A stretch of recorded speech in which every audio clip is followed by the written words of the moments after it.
मेरे प्यारे देशवासियों, अगर मैं आपसे पूछूं कि योग दिवस और हमारे विभिन्न तरह के मोटे अनाजों मिलेट्स में क्या कॉमन है, तो आप सोचेंगे ये भी क्या तुलना हुई। अगर मैं आपसे कहूं कि दोनों में काफी कुछ कॉमन है तो आप हैरान हो जाएंगे।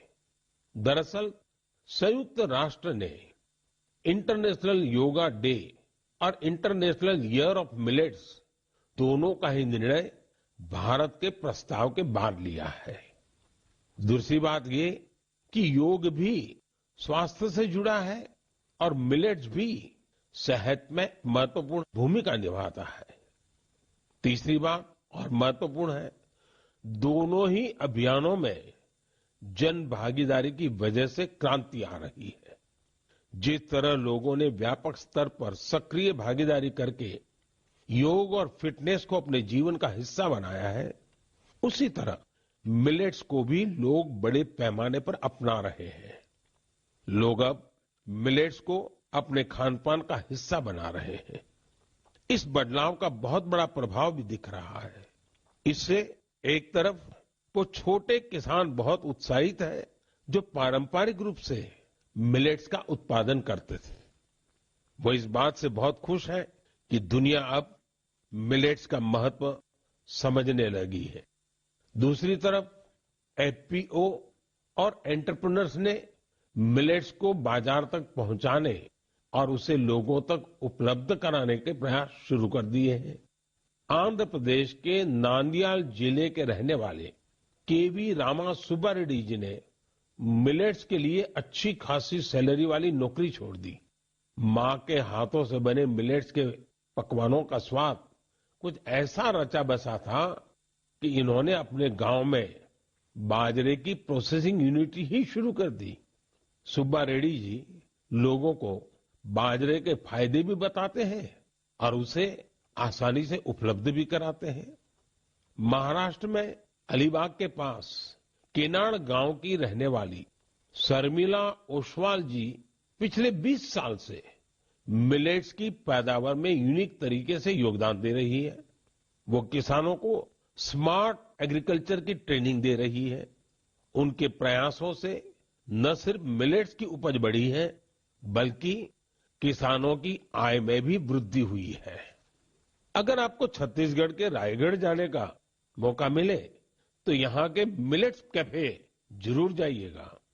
कुछ ही महीने पहले शुरू हुए इस मिलेट्स कैफे में चीला, डोसा, मोमोज, पिज्जा और मंचूरियन जैसे आइटम खूब पॉपुलर हो रहे हैं। मैं आपसे एक और बात पूछूं, आपने एंटरप्रेन्योर शब्द सुना होगा, लेकिन क्या आपने मिलेटप्रेन्योर सुना है क्या? ओडिशा की मिलेटप्रेन्योर्स आजकल खूब सुर्खियों में है। आदिवासी जिले सुंदरगढ़ की करीब 1,500 महिलाओं का self help group Odisha millets mission से जुड़ा हुआ है।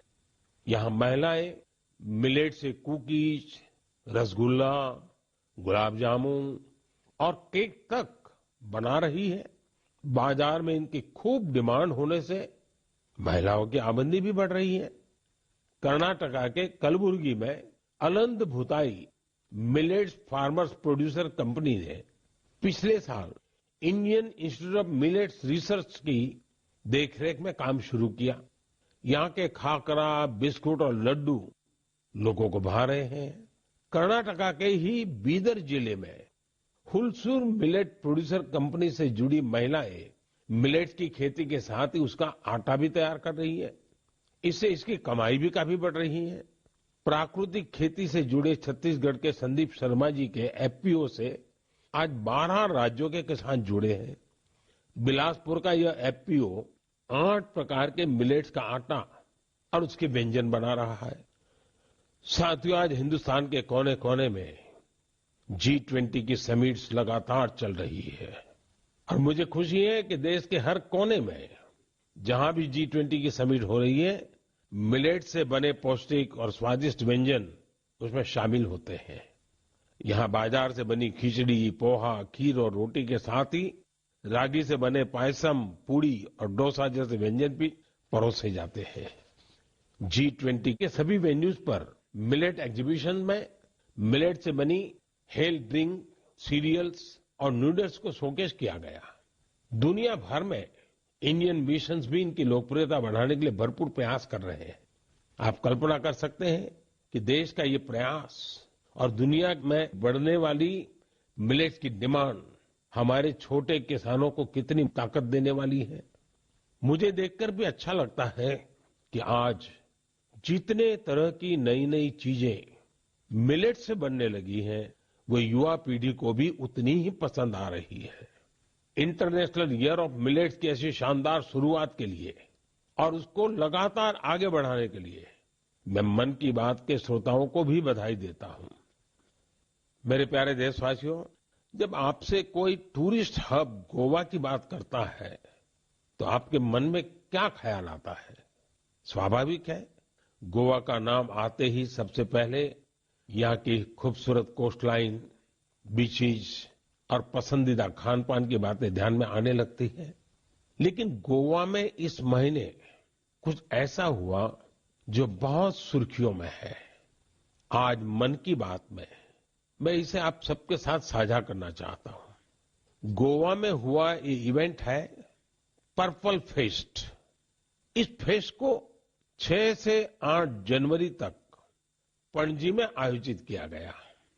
दिव्यांग जनों के कल्याण को लेकर यह अपने आप में एक अनूठा प्रयास था। पर्पल फेस्ट कितना बड़ा मौका था, इसका अंदाजा आप सभी इस बात से लगा सकते हैं कि 50,000 से भी ज्यादा हमारे भाई बहन इसमें शामिल हुए। यहां आए लोग इस बात को लेकर रोमांचित थे कि वो अब मिरामार बीच घूमने का भरपूर आनंद उठा सकते हैं। दरअसल मिरामार बीच हमारे दिव्यांग भाई बहनों के लिए गोवा के एक्सेसिबल बीचेज में से एक बन गया है। यहां पर cricket tournament, table tennis tournament, marathon competition के साथ ही एक डीप ब्लाइंड कन्वेंशन भी आयोजित किया गया। यहां यूनिक बर्ड वॉचिंग प्रोग्राम के अलावा एक फिल्म भी दिखाई गई। इसके लिए विशेष इंतजाम किए गए थे ताकि हमारे सभी दिव्यांग भाई बहन और बच्चे इसका पूरा आनंद ले सके। पर्पल फेस्ट की एक खास बात इसमें देश के प्राइवेट सेक्टर की भागीदारी भी रही। उनकी ओर से ऐसे प्रोडक्ट्स को शोकेस किया गया जो दिव्यांग फ्रेंडली है। इस फेस्ट में दिव्यांग कल्याण के प्रति जागरूकता बढ़ाने के अनेक प्रयास देखे गए। पर्पल फेस्ट को सफल बनाने के लिए मैं इसमें हिस्सा लेने वाले सभी लोगों को बधाई देता हूं। इसके साथ ही उन वॉलंटियर्स का भी अभिनंदन करता हूं जिन्होंने इसे ऑर्गेनाइज करने के लिए रात दिन एक कर दिए। मुझे पूरा विश्वास है कि एक्सेसिबल इंडिया के हमारे विजन को साकार करने में इस प्रकार के अभियान बहुत ही कारगर साबित होंगे।